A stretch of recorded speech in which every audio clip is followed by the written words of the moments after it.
I researched Frederick II. Here's a quote from Frederick the Great. He who defends everything defends nothing. The Prussian army always attacks. A crown is merely a hat that lets the rain in. One of his favorite sayings was that great things are achieved only when we take great risks. Frederick, a boy's name of German origin, means peaceful ruler, which, honestly, he wasn't that peaceful, was he? Frederick II was born on January 24th, 1712 in Berlin, Prussia.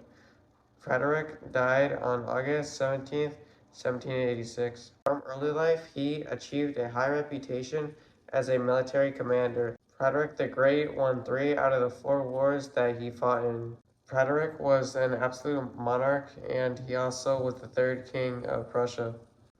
The young Frederick was a world-famous military commander, although he didn't particularly like the military. He was attracted to French culture, poetry, and the flute. He liked fine clothes. His father hated the womanly activities he did. He really liked French culture, so he built a French palace in Berlin.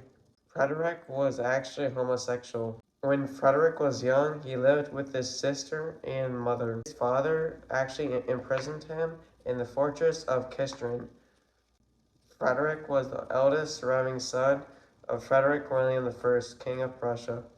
When Frederick was still young, he was more interested in music and philosophy than in the art of war. Under his leadership, Prussia became one of the great states of Europe.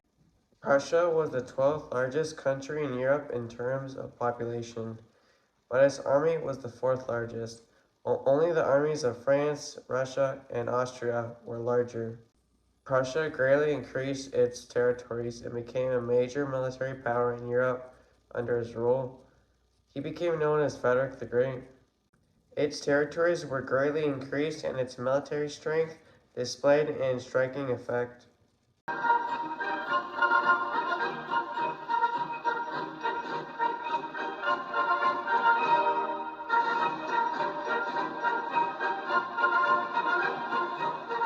For Frederick, it was pardonable to be defeated, but never to be either surprised or outfought. Frederick moved his troops 12 to 5 miles a day.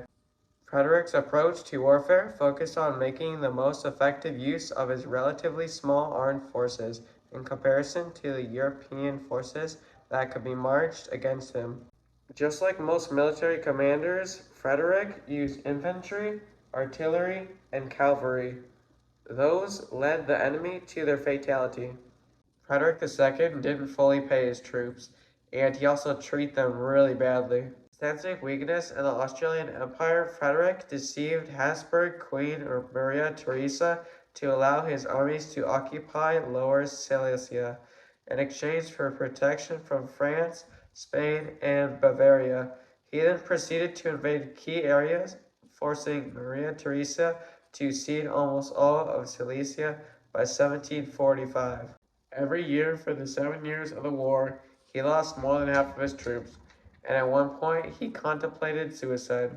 In conclusion, I think Frederick the Great is a really good person.